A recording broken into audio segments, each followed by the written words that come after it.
So, first we've got two quite recent shows going up against each other. The Bad Batch versus The Mandalorian. I think The Bad Batch was very entertaining, and I really loved it at some parts. But at other parts, I felt like this is kind of fillery, this is maybe not as interesting, and I felt like it had potential to be more of an interesting story. I think if they stuck with that bounty hunter storyline, I would have loved it a lot more. But The Mandalorian, I think, is a really good show. Introduced us to two new, very beloved characters, Din Djarin and Grogu, aka Baby Yoda. And yeah, I think it was just really good, especially season 2.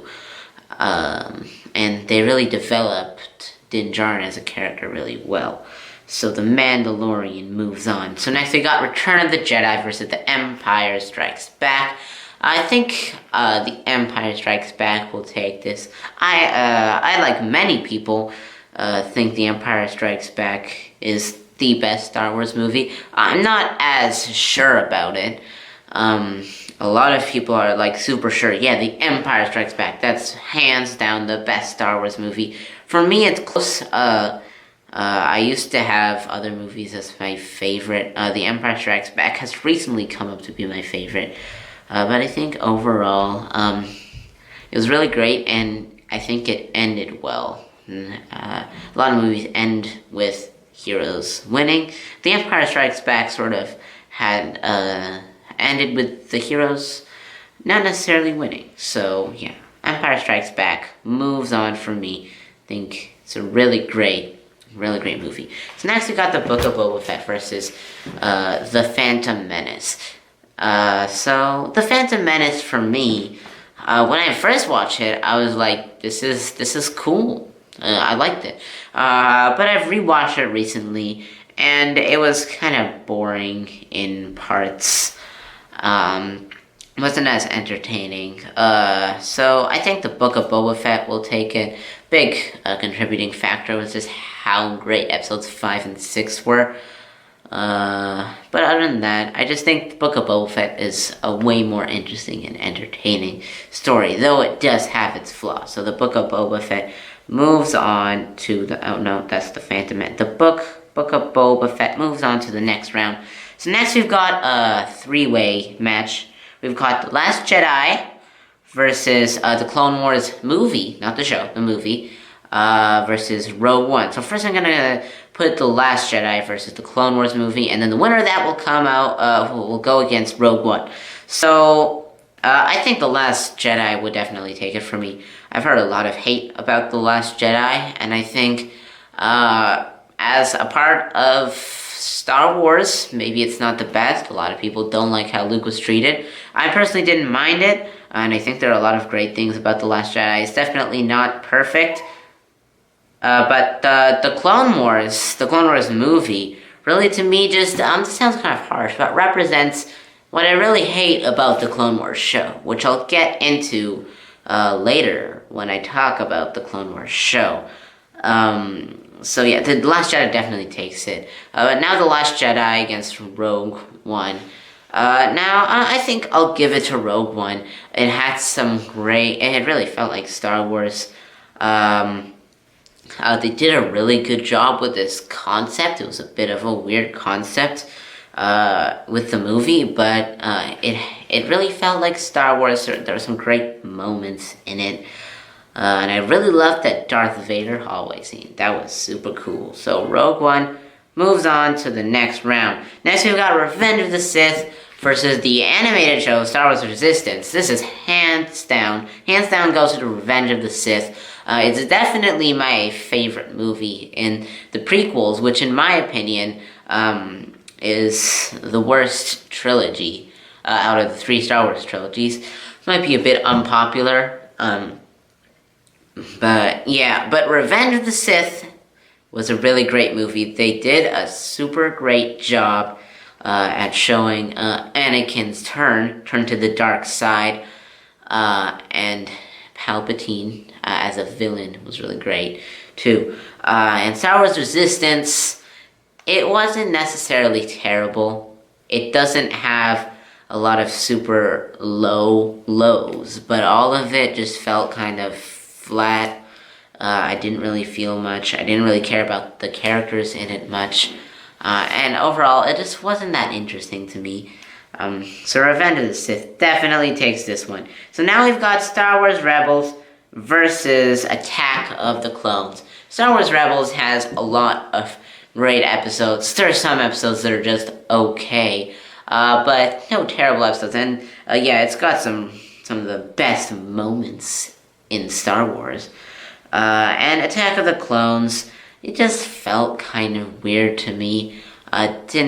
Just the vibe of it is kind of off to me. And I know, okay, I'm about to criticize the way Anakin was portrayed. I'm not criticizing Hayden Christensen as an actor, because I'm pretty sure he was specifically told by George Lucas to act the way that he did, which felt really weird, especially when I first watched it, and it felt really weird here. I mean, I know that there's reasoning behind it and all, but it doesn't get rid of the fact that it feels super off-putting.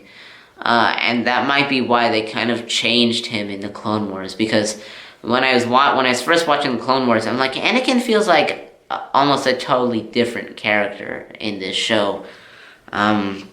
So yeah, so Star Wars Rebels takes it for me. Next, we've got A New Hope versus the Clone Wars show. I think A New Hope is just a great movie. Individually, it just had, they did really well with just a basic story arc, but a good story arc nonetheless. And the Clone Wars show, okay, it had a lot of very high highs to it, but the lows are some of the worst things in Star Wars. That might be a bit extreme, might sound a bit extreme, but honestly, some of the stuff in the Clone Wars show is some of the worst Star Wars I've ever seen.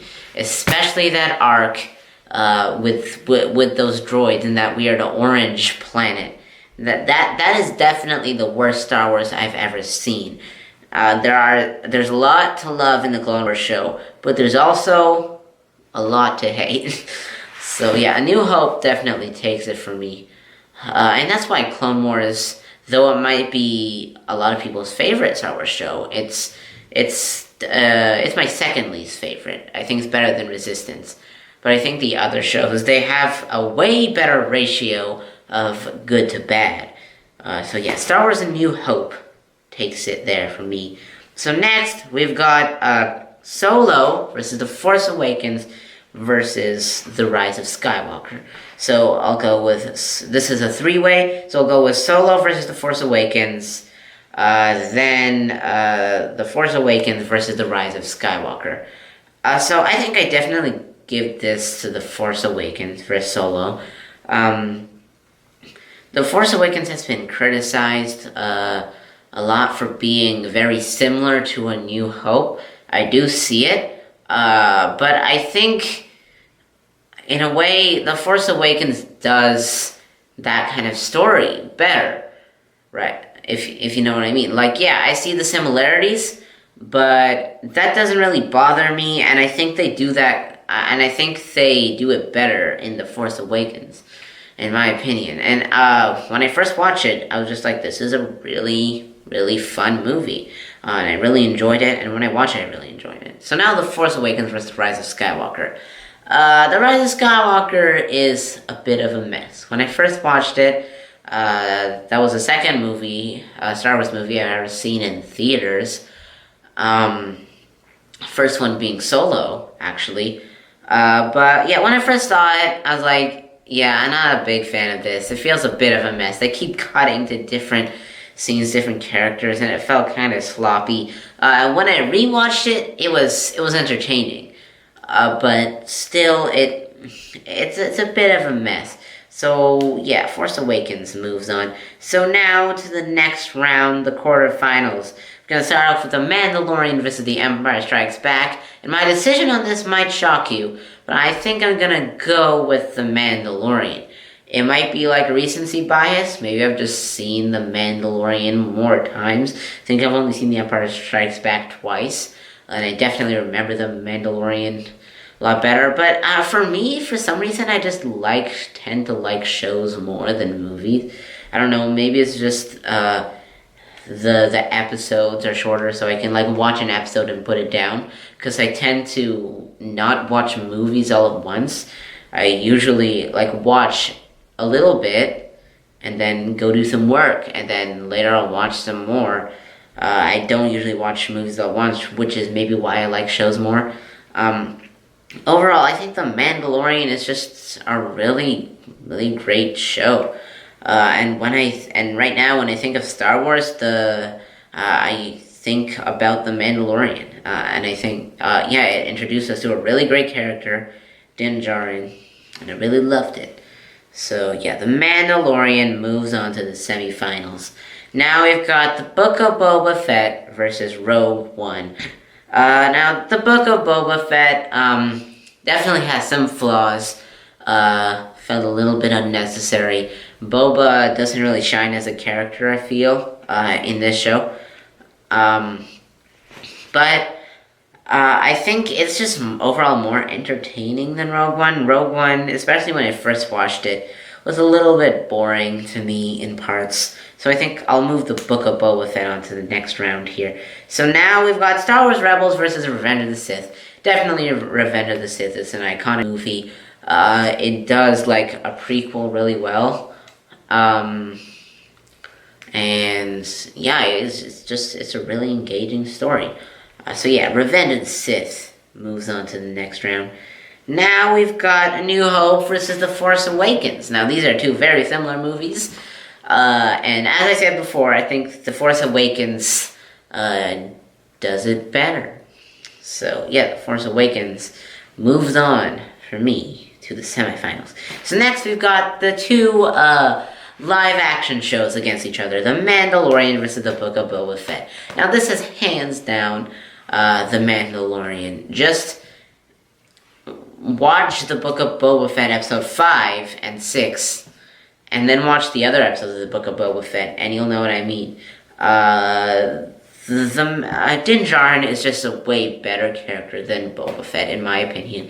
He totally outshined Boba Fett in his own show, and I think even in the finale, it was very Boba focused, but I think Din Djarin's moments might have outshined Boba's. So yeah, The Mandalorian moves on to the finals for me. So next, we've got Revenge of the Sith versus The Force Awakens. I'm gonna give this one to the Revenge of the Sith. It's more original, and okay, the bit of a lack of originality from The Force Awakens isn't a huge problem for me. But I think I enjoyed the characters more. I think the characters might have been better developed in Revenge of the Sith. So yeah, Revenge of the Sith moves on to the finals. So now in the finals, we got The Mandalorian versus Revenge of the Sith. And I'm going to give it to The Mandalorian. The Mandalorian overall comes on top. Din Djarin's a great character. They did some really great character development with him and Grogu throughout the show. And it was a really great show. Really loved it. So the Mandalorian comes out on top. Now I'm gonna rank all of these Star Wars shows and movies from least to best. So at number 18 we've got the Clone Wars movie. As I said before, it's like one of those arcs of Clone Wars that I'm like, I don't like this much. Yeah, and as I said before, some of the stuff in Clone Wars is like the worst Star Wars. So yeah, at number 17 is Resistance. It's a show that's not actively bad, in my opinion, but it's also not actively good. A lot of the episodes are just kind of meh. Don't really care about them. Pretty bored. I mean, there's some kind of engaging stuff, but yeah, it's not that good, and there's nothing really memorable I feel like happened in that show. So number 16, we got the Phantom Menace. It's a bit of a boring movie for me at times. Yeah, and yeah. Number 15 got Attack of the Clones. Though Hayden Christensen was doing a good job as an actor, it felt weird. Felt really weird. So, yeah, Attack of the Clones down to number 15. Number 14, The Rise of Skywalker. It's a bit of a mess. Number 13, Solo, a reasonably enjoyable movie. But yeah, it felt kind of unnecessary, and I don't like the character of Han Solo that much. And not enough to feel like, yeah, I really want a whole movie with this guy. So number 12, The Last Jedi. I think as a Star Wars movie, for a lot of Star Wars fans, it's not great, but as an individual movie, it's not bad. There's a lot of stuff I loved about it, especially that stuff with those scenes we saw Kylo Ren and Rey, that dyad sort of thing. The scenes with like Finn and Rose are the biggest problem for me. Yeah, they weren't great in my opinion, but overall it's not too bad of a movie. So at number 11, The Clone Wars. Yeah, it's about in the middle, maybe more on the lower side of things, because as I said, there's some really high highs, but some super low lows in this show. So next we've got Rogue One. There's some great moments. It really feels like Star Wars. But some stuff bored me a little bit, especially when I first watched it. So at number 9 we've got Rebels. Yeah, I put Rebels above Clone Wars because not every episode is like, wow, this is great, I really love this. But there were some really great episodes. I think the highs of Clone Wars are definitely higher than the highs of Rebels. But like the more lower, less entertaining episodes for me in Rebels were nowhere near as bad as the ones in Clone Wars. So yeah. Number 8, we've got The Bad Batch. The highest of the animated shows for me. Because though it didn't have a super exciting through-line plot, there were no episodes where I'm like, I really, really don't like this. Maybe episode 13 is one where I'm like, yeah, I don't love it. But even for those episodes that might have felt maybe fillery, kind of, not exactly filler, but those episodes that kind of didn't feel as important, I enjoyed them anyways. So yeah, number 7, The Book of Boba Fett. It's got a lot of really great moments, which is part of the reason I put it up higher. So yeah, number 6, Return of the Jedi. I think it's a really, really great movie. When I first watched it, I really loved it. It used to be my favorite Star Wars movie. I rewatched it, and I'm like, okay, maybe there's some movies better than this. But yeah, it's a really great movie. A New Hope. Yeah, it's a pretty simple story, but still entertaining nonetheless. The Force Awakens. Yeah, I think it just does A New Hope, but better. Revenge of the Sith. Super important movie for Star Wars overall. And the characters are really well done in this movie. Number 2, The Empire Strikes Back. It was a pretty exciting movie. I really loved it, and the ending was great. And number 1, The Mandalorian. Just probably the most entertaining Star Wars out there. And with some great character development. And just really makes me feel excited for the future of Star Wars, this show does. So, yeah, that's it for this video. If you're watching all the way through, thanks. It's pretty long. We're at the 20-minute mark right now. But yeah, I mean, if you're watching all the way through, you probably liked it. So, I guess you could like the video, maybe subscribe. So, yeah, anyways, that's it for this video. Thanks for watching.